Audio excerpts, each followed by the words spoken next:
الحمد لله رب العالمين الرحمن الرحيم ملك يوم الدين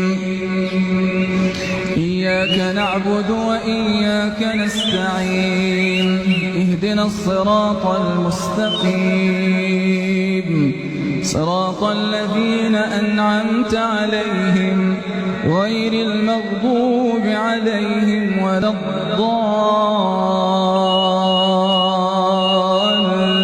الضالين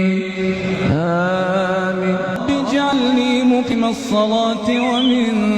ذريتي ربنا وتقبل دعاء ربنا اغفر لي ولوالدي وللمؤمنين